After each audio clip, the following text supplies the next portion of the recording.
நமதே வெற்றியாளர்களுக்கு வணக்கம். முதுகலை தமிழாசிரியர் பாடத்திட்டத்தில் அழகு 6 இடம்பெற்றிருக்கக்கூடிய கவிதைகள் பகுதியில் பாரதியார் சில கவிஞர்களுடைய பெயர்கள் கொடுத்துருக்குறாங்க. அதில் பாரதியாருடைய கவிதையை பற்றி தான் நம்ம இப்போ பார்க்க இருக்கிறோம். இது தமிழ் விர்ச்சுவல் லைப்ரரியில் இருந்து தான் இந்த புத்தகம் பதிவிறக்கம் செய்யப்பட்டிருக்கு.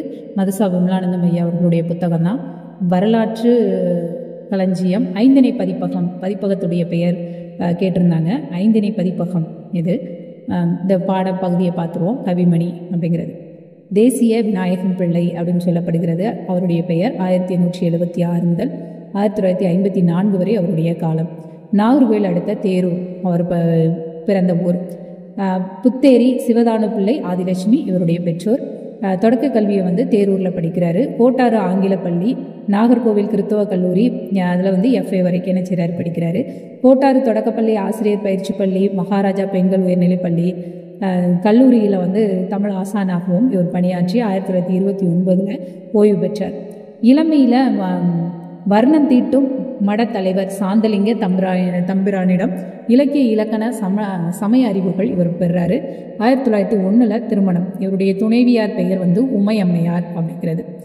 துரும்படம் மெலிந்த தேகம், துளங்கிடும் குளிர்ந்த பார்வை, இரும்பினும் வலிய உள்ளம், இனியவே செய்யும் எண்ணம், பரம்பொருள் நினைவே காட்டும் பாரெல்லாம் பரந்த நோக்கம், கரும்பினும் இனிய சொற்கள் கவிமணி வடிவமாகும் அப்படின்னு இவருடைய வடிவத்தை குறித்து சொன்னது யாருன்னா நாமக்கல் கவிஞர். இவரது கவிதை பற்றி TKC அவர்கள் என்ன சொல்லியிருப்பார்னா, தமிழ் மக்களிடையே கிடைத்த பெருஞ்செல்வம், அரிய செல்வம், தெவிட்டாத அமிர்தம், ஆயுள் நாள் முழுவதுமே தமிழ் மகன் தன்னுடன் வைத்து கொண்டு அனுபவிக்க வேண்டிய வாடாத கற்பக பூச்செண்டு, நாமக்கல்லார் நவிழ்வது தேசிய கவி நாயகத்தின் கவிப்பெருமை, தினமும் கேட்பது என் செவி பெருமை. இவர் நிறைய அந்த கொட்டேஷனை தனித்தனியாக கொடுத்து கேட்கலாம். இவரை வாடாத கற்பக பூச்செண்டு அப்படின்னு நினைச்சிறது சொன்னது யாரு அப்படின்னு கேட்கலாம்.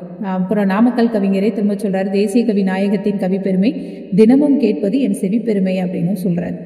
எளிமை இனிமை இசைநயமிக்க இவருடைய பாக்கள் எல்லாம் சிறுவர் முதல் முதியவர்கள் வரை எல்லாருமே கேட்டு பார்க்கக்கூடிய வகையில் ரொம்ப இனிமையானதாக இருக்கு. அரிய உண்மைகளையும் சிறார்பிற்கு எளிதில் உணர்த்தும் ஆற்றல் உடையவராக இருக்கு. கல்லாருக்கும் கற்றாருக்கும் களிப்பருள்வது, நாட்டுப்புறத்தாருக்கும் நகரத்தாருக்கும் ஒப்ப இனிக்கும் உண்மையது. டென்னிசன் பிளேக் போன்றோரின் ஆங்கில கவிதைகளை தமிழின் தகவு குறையாது தழுவி பாடும் திறமுடையவராக இருக்கிறார். இவ்வண்ணம் கவிமணி ஒரு தமிழ் மணியாகவும் தலைமணியாகவும் திகழ்கிறார் அப்படிங்கிற கவிதைக்கு இலக்கணமாக அவர் இருக்கிறாரு அப்படின்னு சொல்லலாம். அடுத்து பார்த்தோம் அப்படின்னா, உள்ளத்துள்ளது கவிதை, இன்ப உருவெடுப்பது கவிதை, தெளிந்த தமிழில் உண்மை தெரிந்துரைப்பது கவிதை.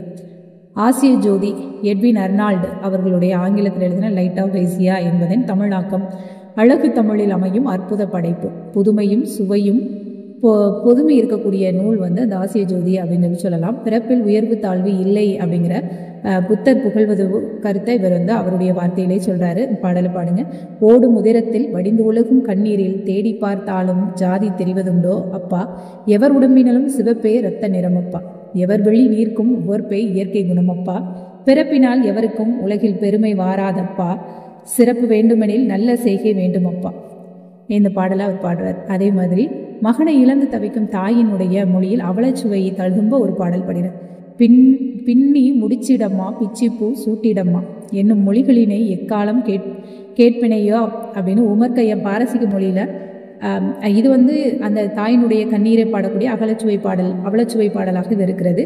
அடுத்து உமர் கய்யாம் பாரசீக மொழியில் எழுதின ருபாயத் ஆங்கிலத்தில் Edward bits Gerald ஆக்கியதை அடியொற்றி Umar Khayyam பாடல்கள் பாடியுள்ளார். அதில் வரக்கூடிய ஒரு பாடல் தான் இது. வெயிற்கேற்ற இந்த பாட்டை அப்படியே மாற்றியிருக்கிறார். வெயிற்கேற்ற நிழல் உண்டு, வீசும் தென்றல் காற்றுண்டு, கையற் கம்பன் கவியுண்டு, கலசம் நிறைய மது உண்டு, தெய்வ கீதம் பல உண்டு, தெரிந்து பாட நீயுண்டு, வையம் தருமி இவ்வளம் மன்றி வாழும் சொர்க்கம் வேறுண்டோ என வார்த்துள்ளார். இதனை பயிலும் போது பாரசீக பாடலின் பெயர்பாகவா தோன்றுகிறது? கவிமணி கனிந்த உள்ளத்தில் கதித்து வந்த கவிதையாகவே தோன்றுகிறது. அந்த அளவிற்கு ஒரு மொழிபெயர்ப்பாக இருந்தாலும் தன் சொந்த நடையில் அதனுடைய நயத்தை கூட்டி இவர் எழுதியிருக்கிறார். ஆழி சூழும் உலகாளும் அரசனாக வேண்டுமெனில் வாழும் வாழ்வில் உன்னையும் நீ மறந்து வாழ வேண்டுமடா, ஏழையாகி எளியவரின் எளியனாக வேண்டுமடா, தோழனாகி யாவருக்கும் தொண்டனாக வேண்டுமடா.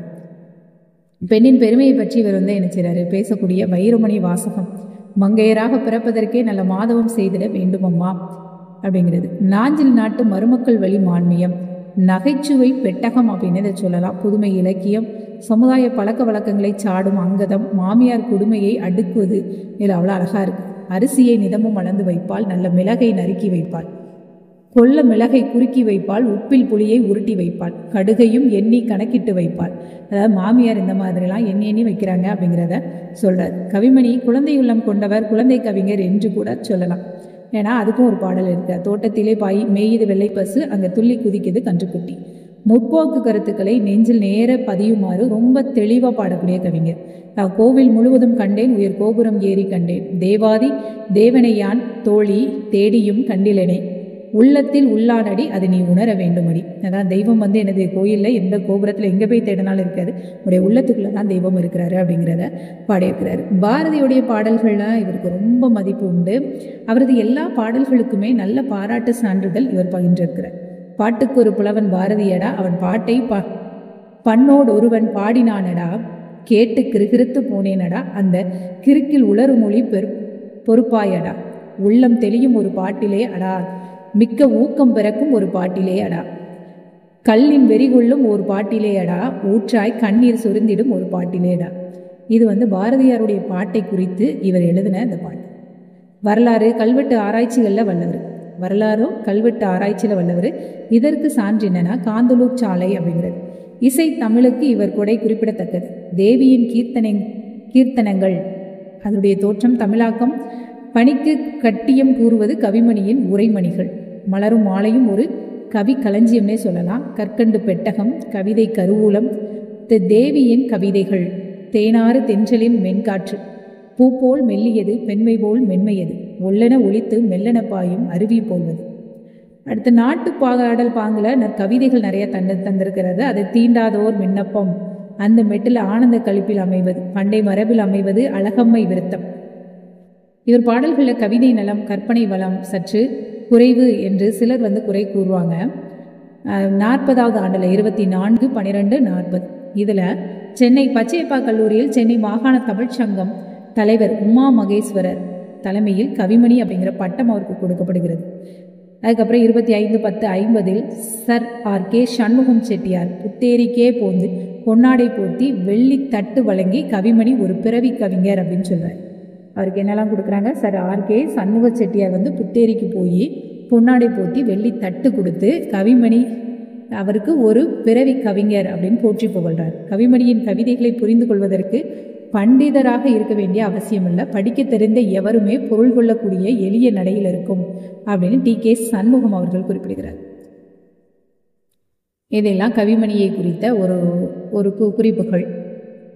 இதையெல்லாம் அப்படியே கொஞ்சம் குறிப்புகளாக எடுத்து வைத்துக்கொண்டு படித்துக் கொள்ளுங்கள். இந்த சேனலை முதன்முறையாக பார்க்குறீங்கன்னா சப்ஸ்கிரைப் பண்ணிக்கோங்க. தேர்வுக்கு தயாராகி கொண்டு இருக்கக்கூடிய உங்களுடைய நண்பர்களுக்கு பகிருங்கள். உங்களிடம் பயிலக்கூடிய மாணவர்கள் தமிழ் இலக்கிய திறனறி தேர்வுக்கு தயாராகி கொண்டு இருந்தார்களே என்றால் அவர்களுக்குன்னு தனியாக இந்த 10ஆம் வகுப்பு பாடத்திட்டம் எல்லாம் பதிவிடப்பட்டு இருக்கிறது. அதையும் உங்களுடைய மாணவர்களுக்கு பகிருங்கள். நன்றி.